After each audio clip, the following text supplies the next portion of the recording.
How you feeling? Oh my god, dude. I don't even know where we are, how far we've gone, what time it is, how long it's been.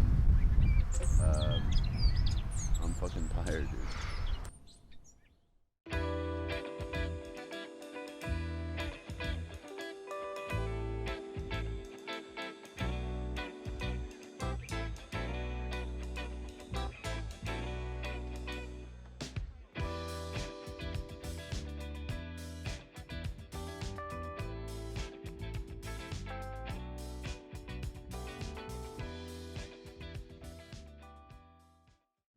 The inspiration of running to Montreal was pretty. It was basically just, oh, that sounds cool. That sounds like a challenge.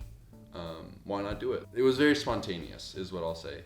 I grew up doing all kinds of sports in Chelsea, and so I've been an athlete my entire life. I just started running more, and then I found that I really enjoyed it. So last time I did my first half marathon, did my first marathon. Yeah, Arc'teryx who were sponsoring the run, connecting the store in Ottawa to the store in Montreal, and so basically our route ended at St. Catherine's Street store in Montreal. This kind of idea of going to Montreal came to me, and I was like, well, I'm really into running right now. Why not try to run it? And that was all the inspiration that I needed to decide to do this. Something really good that came out of this is we were able to raise over $1,000 for Youth Mental Health Canada, which is just kind of like, such almost like a better feeling than finishing the run, was just to kind of help out other people and use this event, platform, project, whatever you want to call it, to kind of spread awareness for that. I've known Nikki since I started competing cross-country skiing, so probably I was maybe 10 years old. It was ambitious for sure, and at certain moments I thought, well, maybe this isn't the best idea, but then my friends thought it was cool, and so I was like, hey, why not just try? Even if we don't make it, it'll be a fun experience. It'll be super cool to at least try to do it, and then I can always go back later and complete it afterwards. But let's start at the beginning. Started by Ollie coming, picked me up at my house, lowered the van up with all my crap, and then headed into Ottawa over to the amazing people at the Arc'teryx store, who were kind enough to support this project with gear. So got some shirts and stuff for the crew, and then headed to the big Ottawa sign, kind of right in the middle of Byward Market. Yeah, we were definitely excited at first. Like, we did not know what was kind of coming up. We were very in a mood of, high energy wise, and very focused on, the fun part of it, not really knowing what was going to come in and what's going to happen.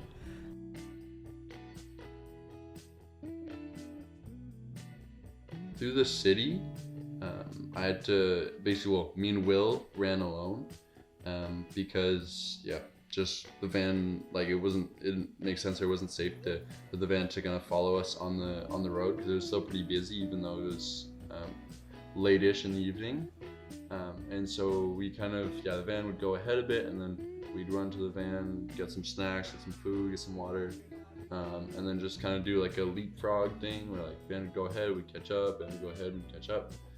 Because of the excitement, it would be hard to make him slow down and start slow, and so I think he started a bit fast, and might have been the start of why it was a hard challenge in the end. And then we stopped at a police station or something.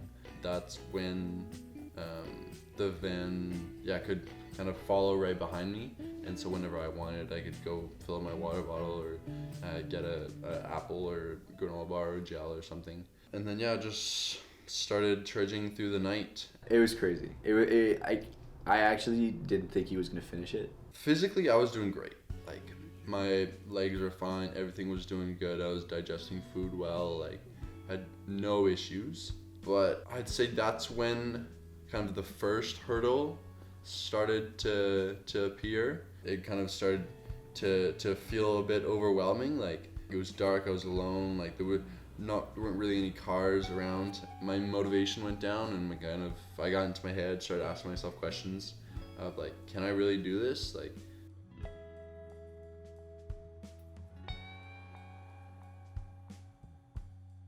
I found it really fun, to be honest. Like, being out, it was like where we got into the challenge where like we were tired, it was dark, we barely saw any cars throughout that patch of the adventure. So I think it was like that's when we knew that we were in it.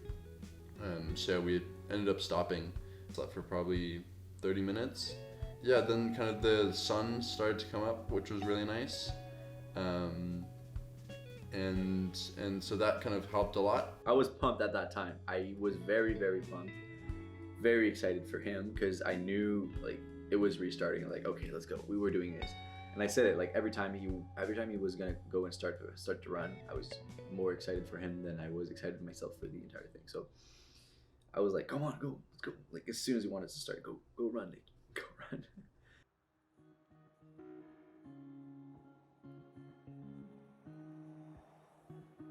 Ran for a couple hours, felt great. Then I started to kind of feel my knees, my shins started to hurt. And so yeah, we stopped, busted out some tape, and tried to tape I didn't really understand it, but Isa and Will understood it. Yeah, I just kind of kept on going hour by hour, just trudging through. Yeah, Isa went with me, and then Will went with me for about, I want to say 10K each, something like that. Went across a couple bridges, which was cool. Saw some roadkill, a lot of roadkill. But that's when my knees started to flare up a lot and get like very painful. And so yeah, we stopped kind of on this street off the highway, and yeah, had like a 30-40 minute nap. Yeah, I kind of lost hope because I was like, this is extreme. Like this is 200K. The longest he's done is 100, and he's trained for it. But you know, anything can happen. So I was worried at that moment. So at this point, we were probably 80K in, and we knew a thunderstorm was coming. And I think that's really when we didn't really know what to do anymore. It was really a hard part because we didn't know if we had to give up because Nikki's knee started to hurt a lot.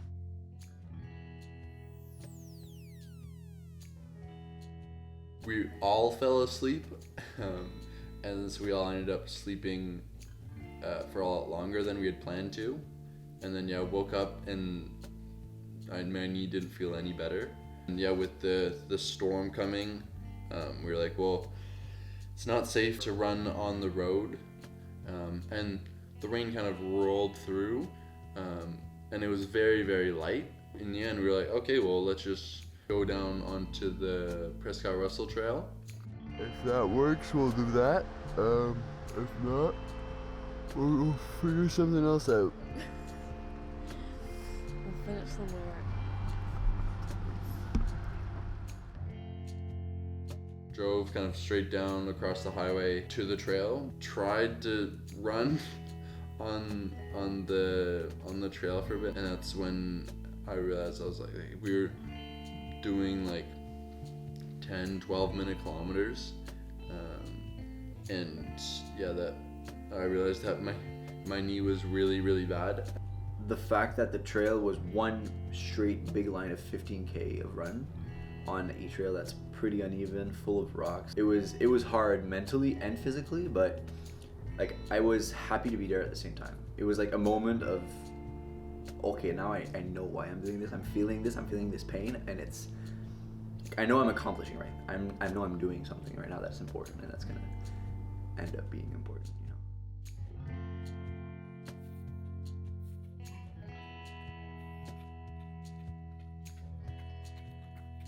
My shins were in a lot of pain. It was quite painful to stand, let alone run. And basically we had brought my mom's commuter bike. Well, after 100K-ish of running, like I can't push off basically. Like I can't put any power through my knees. They just kind of feel like they're gonna explode. So, we brought a bike. The plan that we ended up going with was I was gonna hop on the bike and kind of finish the rest of the day on the bike. Went on the trail for only 30K.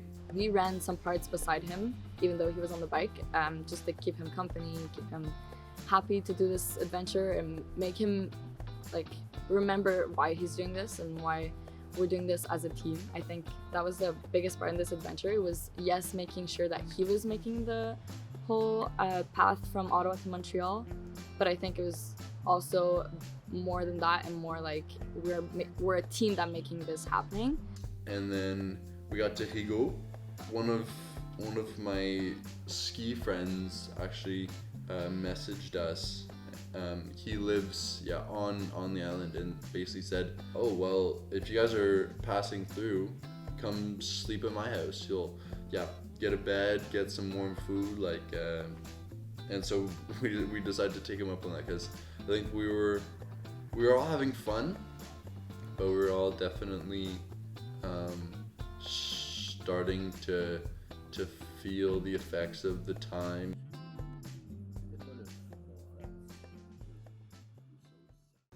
The best shower of my life.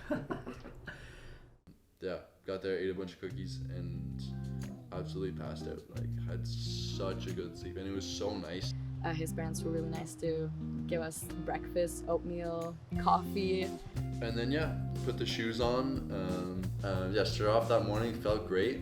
And then we ended up going through this uber rich, posh neighborhood with some like really crazy mansions. When you're in the town, you just get entertained by the cars passing, the people watching, the honking with the sign that we made. Yeah. So. It was really nice actually running through an area where there's people, cars, houses, instead of just running through a field or empty highway. Seeing other people out running, out biking, having stuff to kind of distract me from the pain, from kind of getting into my own thoughts. I was actually feeling pretty good because thinking that, okay, well, I'm basically here now. Like, it was really, really motivating to be on the island, having fun, laughing, looking at stuff. Like, it was all pretty good, and like especially with so much stuff happening. My dad came back on his bike again to come bike with me. So then he biked with me for quite a while, and this was actually another point where the van had to kind of go ahead, just because we were on like basically like a city road, and so we were doing the van goes ahead, I run up to the van thing again, and so it was really nice to have someone with me, like have my dad with me. We're 10K out.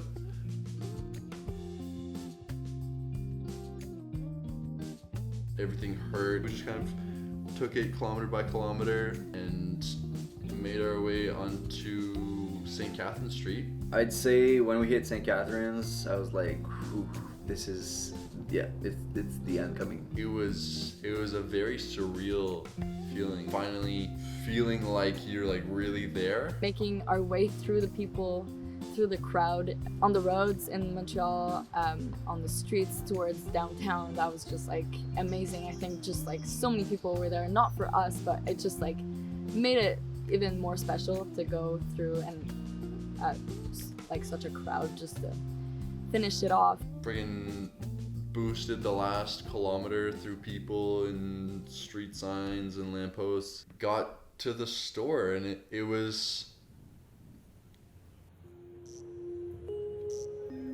a very strange feeling getting there, and it was such a great feeling to have everyone there, and to finally be done.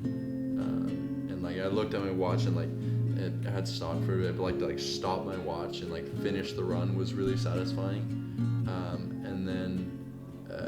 And then all while the cars are going by, making so much noise, and there's people absolutely everywhere taking videos and stuff, not of us but of the cars.